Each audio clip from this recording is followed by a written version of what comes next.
Hello and welcome to Dining with Death, Deadly Destinations.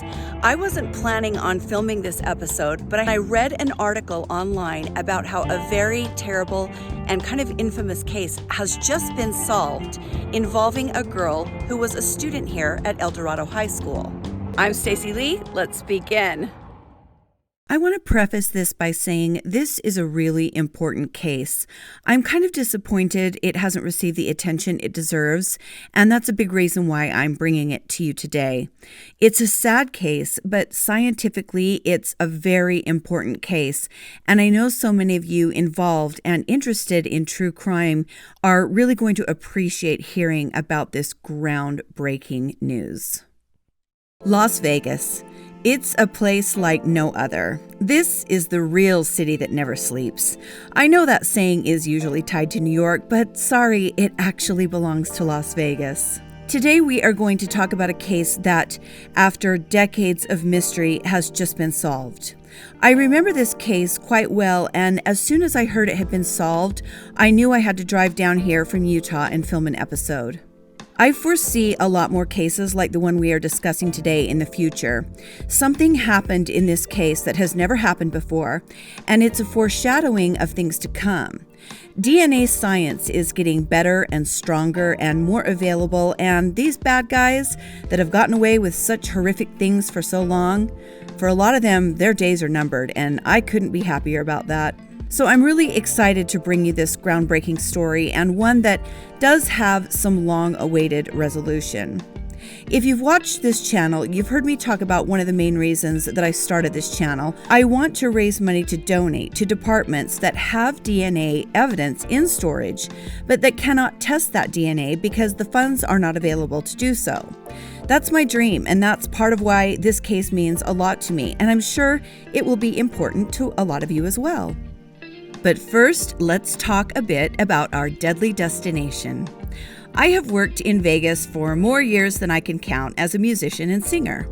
I did lots and lots of hired gun type work down here, meaning I would be brought in for studio work or as a singer with a band that might have traveled a long distance to perform in Vegas and didn't bring their entire band with them, so they need singers.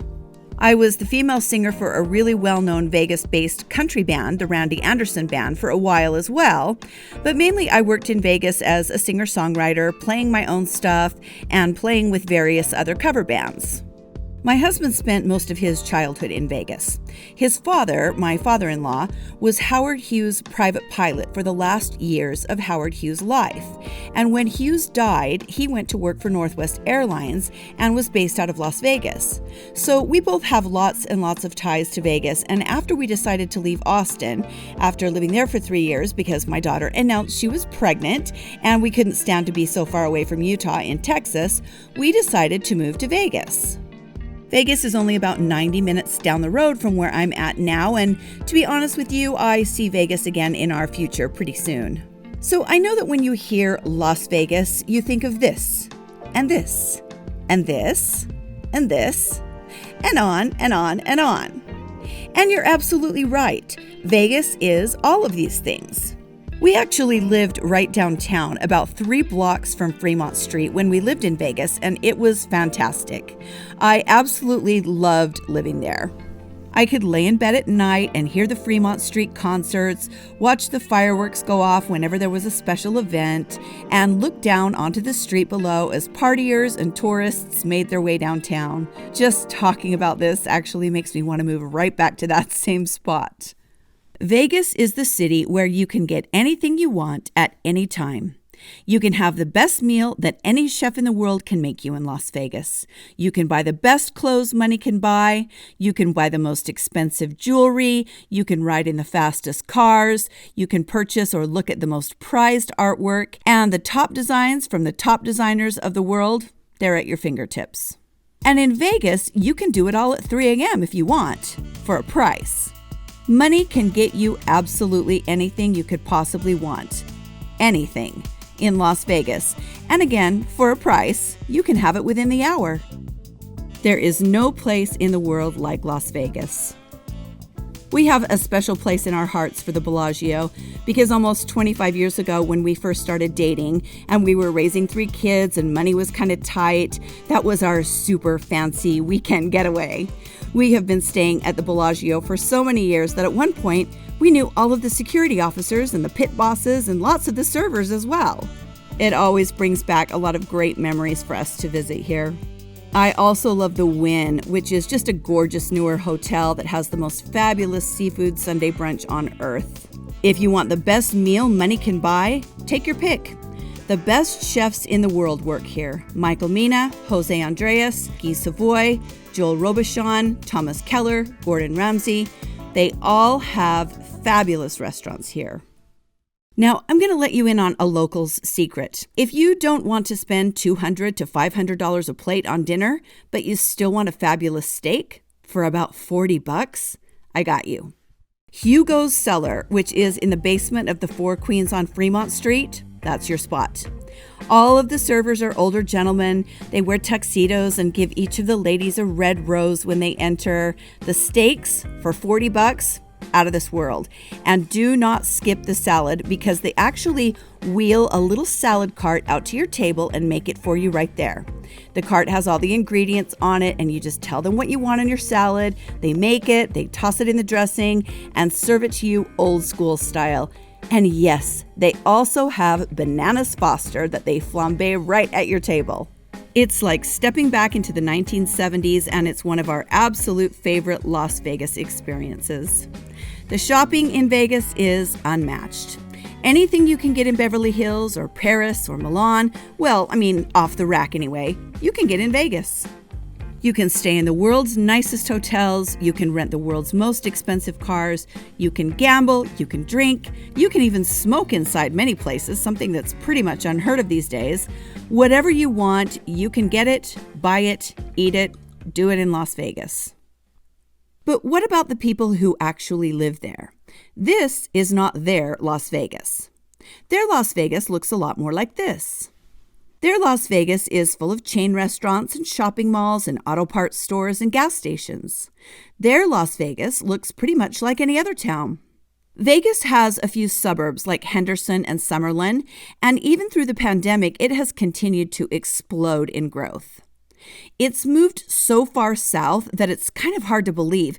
This used to be nothing but desert. There was nothing on the south end of town, and now it's kind of like its own little city. When my husband grew up here, there were only a few high schools, but now there are 49 high schools here. It's just really grown in the last decade or so. There's kind of a joke in Vegas that there's no such thing as a Vegas native, meaning everyone moves here from somewhere else, but that's actually not true. I have several friends who are Vegas natives, born and raised here, but yes, it is true that most people who live here are transplants. I mentioned the suburbs, and today we are talking about the suburb known as Sunrise Manor. It's an unincorporated town located on the western base of Frenchman Mountain, which is east of Las Vegas. If you've ever been on East Fremont Street, the district that's kind of undergoing a renaissance right now, if you were to stay on East Fremont and keep driving past the Bunkhouse and Atomic, you'd end up near this area. Sunrise Manor was actually formed in 1957, and right now it has a population of around 200,000 people. That means if it were ever to incorporate and officially become a town, it would be one of the largest cities in Nevada. It only takes about 10 minutes to get here from the lights of famous Fremont Street, but it feels like a world away. As you can see, it's just like any other suburban area. There are houses and stores and churches and schools, and one of those schools is at the heart of this case. This is El Dorado High School, home of the Sun Devils. It was founded in 1973 and sits in what is locally known as horse country. Lots of people around the high school have horses and ranch property, and we actually passed people on horses as we were filming. It was built to accommodate 1,785 students, but by 2005, there were over 3,000 kids going here. So, I think that's the case with a lot of American schools, crowded and underfunded, but doing their best. It looks like the school has some great athletic teams, and lots of people have great memories of El Dorado as their alma mater. Sadly, one El Dorado student never got to graduate. Her hopes and her future were stolen from her, and now we finally know by who. On June 1st, 1989, Stephanie Ann Isaacson, who was 14 years old, woke up, got dressed, and packed her school bag. She left for school at 6:30 in the morning. She was walking from her home on this street, down around the corner, and through a vacant sandy lot that she used as a shortcut, then up onto Lynn Lane, which is where El Dorado is. Her family went about their day as usual, with absolutely no idea that their lives were about to change completely. There was no way for them to know that Stephanie never made it to El Dorado High School that day. Later on, after school was let out, Stephanie didn't come home as she always did, and her father became concerned. He first called all of her friends, and they told him that they hadn't seen Stephanie all day. He then called the school and was shocked to hear it confirmed. Stephanie had not been in school in any of her classes. No one had seen her that day. He immediately reported her missing, and the police were contacted. Within the hour, police were searching on the ground and by police helicopter, looking for the missing girl. They did not have to look for long. Stephanie was found dead, beaten and sexually assaulted in the vacant lot that she used as a cut-through to get to the school. From what I was able to find out in my research, the lot would have been somewhere in this little area right here.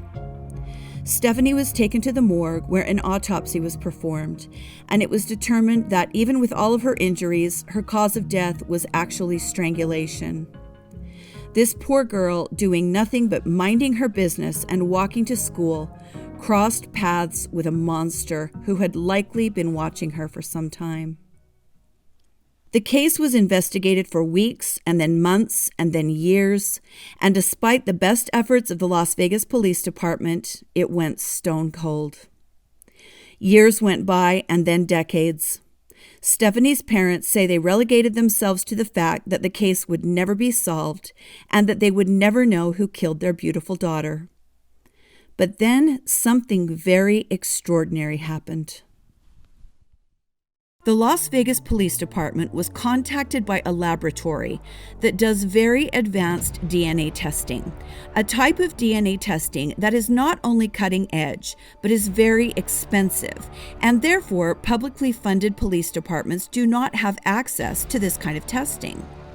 The lab that contacted the police department is called Othram Labs. Now, this is why this is such an important case. Through the years, the biological evidence found on Stephanie's clothing had been tested over and over. The police had many suspects come into view, and then after they were investigated, they were removed from the list because of the DNA testing that had been done and the samples that had been taken from Stephanie's body.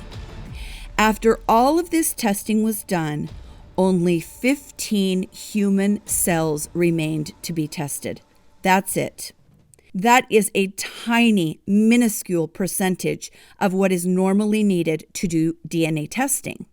So that's all that was left, these 15 precious human cells, and those few cells held the answer to this mystery. Othram Laboratories told the Las Vegas Police Department that it had a private, anonymous donor who wanted to pay for DNA testing using this new technology, which can use much less biological material than standard DNA testing. Isn't that amazing? I love that there are people in this world doing great and important things with their money. I think it's just incredible. The lab told the Las Vegas Police Department that they could choose which case that they wanted to submit and have paid for by this Good Samaritan, and the police chose Stephanie's case for the testing. So the last remaining 15 cells of material were sent off to the lab for testing, and everyone anxiously awaited the results. When they came back, it was great news. They had a match. After 32 years, they knew beyond the shadow of a doubt who attacked, assaulted, and murdered Stephanie Isaacson. His name was Darren R. Marchand, and he was a Las Vegas resident. Darren had been arrested in connection to the murder of Nanette Vanderberg in 1986. At the time of his arrest, his DNA was taken and therefore it was in the system. That case ended up being dismissed against him because of a lack of evidence, but the DNA remained. I wish I could report to you that Darren Marchand was arrested and thrown in jail for this horrible crime, but he had taken his own life clear back in 1995 and had been dead for decades. A break in a 32-year-old cold case. Police saying this afternoon that they have identified a suspect in the death of a 14-year-old girl. Investigators say back in 1989, Stephanie Isaacson was sexually assaulted and strangled near Nellis and Stewart. Last year, police say they got a donation to help solve cold cases with limited DNA. DNA was sent to the lab and police got a match. It was a man who had committed suicide back in 1995. Metro is encouraging people to donate to help solve more of these cold cases. Now, it wasn't just that the lab tested the DNA and matched it up to Darren's DNA in the system, because unfortunately, all of the DNA databases don't talk to each other like that, at least not yet anyway. But just like in other famous cases like the Golden State Killer and the Bear Brook murders, it's the genealogists to the rescue. Relatives of Darren Marchand had uploaded their DNA into a database like 23andMe, something like that, and that is how the match was made, by tracing the results from Othram Labs through the genealogical database and to Darren Marchand. This representative from the Las Vegas Police Department does a great job explaining exactly how it happened. In February of 2007, items of evidence were once again tested, and a DNA profile was obtained from the shirt that Stephanie Isaacson was wearing. The DNA source was seminal fluid that was identified on her shirt. That DNA profile was uploaded into CODIS, the combined DNA index system, back in 2007. From 2007 to 2020, over 13 DNA samples were processed and compared against the suspect DNA profile. However, none of those profiles were a match, and the DNA profile that was entered into CODIS has not hit, and it's been over 14 years. In November of 2020, Othram DNA Labs reached out to us and indicated they would like to offer their services to process a cold case using this new technology in an effort to solve. And as Lieutenant Spencer indicated, it was the funding source was from an anonymous donor in order to perform this testing. In January of 2021, the forensic lab, in conjunction with our cold case homicide team, submitted the remaining evidence that we had, which had very little DNA left. The equivalent of 15 cells was submitted for this testing. And within 7 months, that testing was completed just a week or two ago. And in that case, the subject that Lieutenant Spencer indicated was identified. After that portion of the press conference, one of the members of LVPD reads a statement from Stephanie Isaacson's mother, and in it, she names the donor who paid for the testing. I do have a statement that I would like to read from the mother of Stephanie, and I'm going to quote verbatim. "I'm glad they found who murdered my daughter. I never believed the case would be solved. It's good to have some closure, but there is no justice for Stephanie at all. We will never have complete closure because nothing will ever bring my daughter back to us." This 32-year-old homicide was solved because of the forensic work and genealogy work. Due to the limited amount of DNA that was available, that was just spoken about, the chances of this case ever being solved without this new technology was very, very slim. The LVMPD would like to thank Othram Laboratory for their hard work on this very difficult case, but the biggest thank you goes to the generous donor, who is Justin Woo, W-O-O, who made all of this possible. Not only Stephanie's family and friends, but our community finally has closure for this horrible crime. As you heard, the donor's name is Justin Woo, who allowed his name to become public at the request of Stephanie's mother. I did a little research on Justin Wu. He might be a Las Vegas native because he uses the hashtag #VegasBorn on a lot of his Instagram posts, but that could also mean his ideas are born in Vegas. He most definitely either lives there or spends a lot of time there. On LinkedIn, he describes himself as the founder of Vegas Helps, which is described as an organization started by residents who were compelled to help others in the Las Vegas community. It sounds like admirable and important work, and so I want to give him the credit that he is due for his assistance on this case. Without his donation, this testing would not have been done and this case would not have been solved. Now, this is the part of the episode on this particular playlist where we eat at a restaurant located in our deadly destination. But today, I'm doing something different. I am taking Justin's lead. Like I said in the beginning of this episode, a big part of why I do what I do here is in hopes of someday raising money to donate to agencies in need of funds for DNA testing.